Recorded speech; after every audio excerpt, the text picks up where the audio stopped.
Hey guys, what's up? Sorry that there wasn't a Friday Devo last week.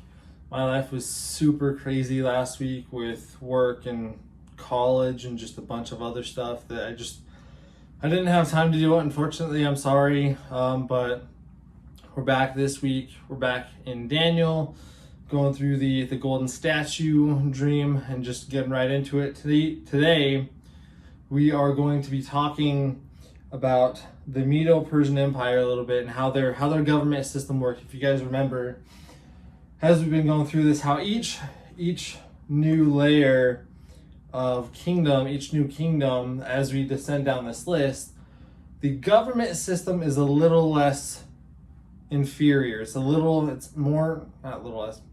inferior to the one before. It's inferior to the one that conquered it. So the first one, Babylon, gold, King Nebuchadnezzar, words are already hard. King Nebuchadnezzar could pretty much do whatever you want, decree whatever you want, and if he ever wanted to go back on something that he decreed, he could do it without any problem. But once you get to the Medo-Persian Empire, it's a little bit differently, and once again, we can actually see that in action in the Bible. So that's what we're going to be doing in Daniel chapter 6. We're gonna get an actual personal image into how the Medo-Persian government ran itself, essentially, and how that makes it so that it fits that criteria. So in Daniel chapter 6, if you guys have watched VeggieTales, you know where this is going. Daniel in the lion's den. So Daniel 6. It pleased Darius to set over the kingdom 120 satraps to be throughout the whole kingdom, and over them 3 high officials, of whom Daniel was one, to whom these satraps should give account, so that the king might suffer no loss. So the king, he's got his major empire to overlook, so he's delegating it to all these different leaders, and they're supposed to essentially be his spokesman as far as the letter of the law goes, and all that throughout his whole kingdom. And then the high officials, verse 4, and the satraps sought to find ground for a complaint against Daniel with regard to the kingdom, but they could find no ground for complaint or any fault, because he was faithful and no error or fault was found in him. So these people, these other satraps, other government officials, become jealous essentially and hateful of Daniel. And so they try to find something that they can use against him to kind of get him kicked out so they can take over his power. But here's the thing. Daniel was faithful, and there's no error or fault that could be found in him. That should be a huge example to us Christians, especially today, guys. Especially today with all this political craziness going on. That you as a Christian, that me as a Christian, when people look at us, they should be able to find no fault within us. That's huge. I hope that you guys take that consideration. So then these men said, "We shall not find any ground for complaint against this Daniel unless we find it in connection with the law of his God." Then these high officials and satraps came by agreement to the king and said to him, "O King Darius, live forever. All the high officials of the kingdom, the prefects and the satraps, the counselors and the governors are agreed that the king should establish an ordinance and enforce an injunction that whoever makes petition to any god or man for 30 days except you, O king, shall be cast into the lion's den." So these people totally lining it up, saying, yeah, no, we got all this approval from all these bunch of different guys and all these governors and all these different leaders, pretty much saying, we all agreed we should do this for you, O king, because you're great, you're awesome, and we should pay you respect and honor and praise for 30 days. And if anyone doesn't praise you and give honor to you because you're so awesome, oh, glory, highness, Darius, Mr. King person, let's throw them in the lion's den, all right? And so he's like, yeah, that sounds like a great idea. Why not? And so, yes. Therefore, King Darius, verse 9, signed the document pretty much saying, for the next 30 days, if you don't worship me, if you don't praise me, if you don't say, O King Darius, how mighty art thou, you're going to get eaten by lions. And so when Daniel knew that this had been signed, he went to his house where he had windows in his upper chamber toward Jerusalem, he got down on his knees 3 times a day and prayed and gave thanks before God as he had done previously. Then these men came by agreement and found Daniel making petition and plea before his God. Then they came near and said before the king concerning the injunction, O king, did you not sign this, that anyone who makes petition to any god or man within 30 days, except you, O king, shall be cast into the lion's den? And he said, yes, of course I did that. And then they said, Daniel, who is the one of the exiles of Judah, pays no attention to you, O king, or the injunction you have signed, but makes his petition 3 times a day. So let's break this down real quick.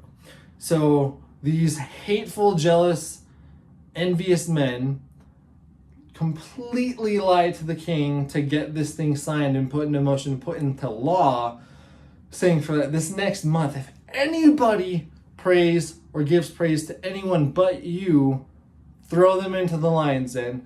Daniel immediately finds this out. He goes home, gets down on his knees, and prays 3 times a day, as he had always done before. Daniel did not fear men. Daniel did not fear men.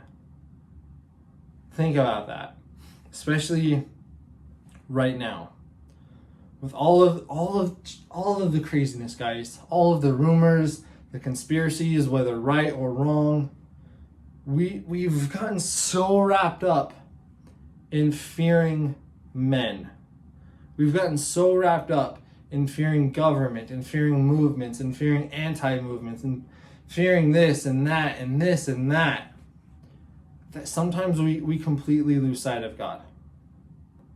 And so I really hope that you guys take this today and you take Daniel as an example, that regardless of all of the nonsense going on today, whether it's true or false, or he said this or she said that or they said that, seek God before all else. Regardless of all else, seek God.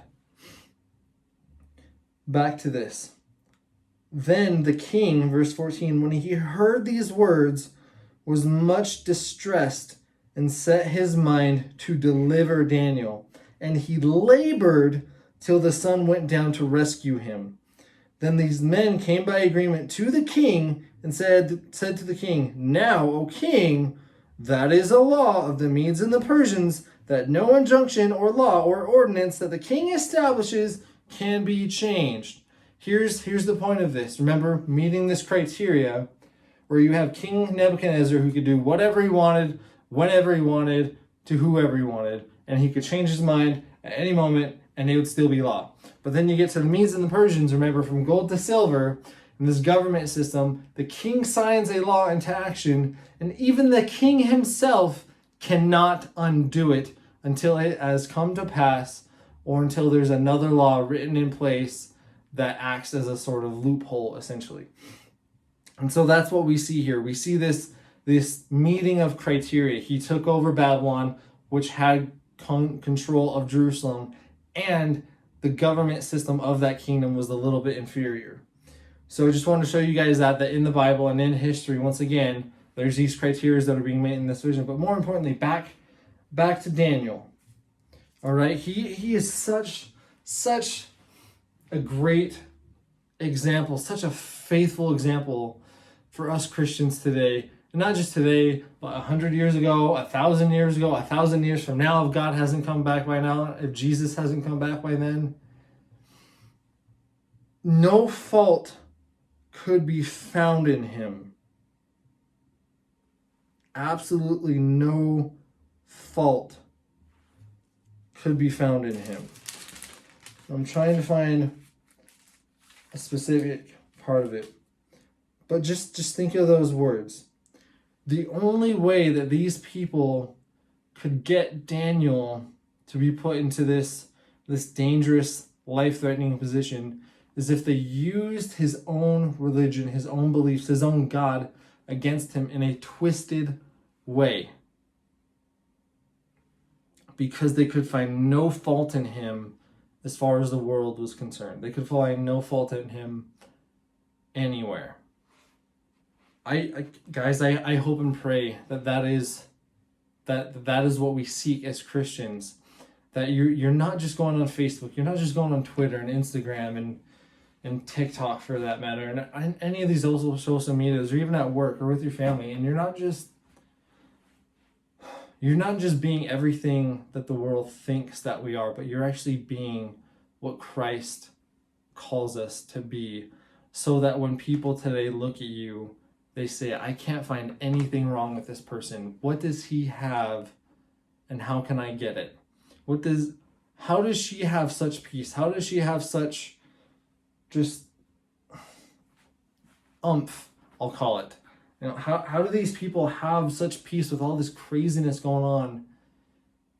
Just how can I get that? That's what we should be making people ask, guys.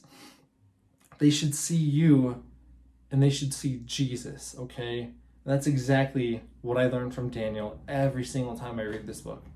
Is that no matter what stuff was going on in his world, and it got crazy, okay, he was kidnapped, he was taken from home, he was made an exile, his life was threatened many times, and every single time they could not find fault with him.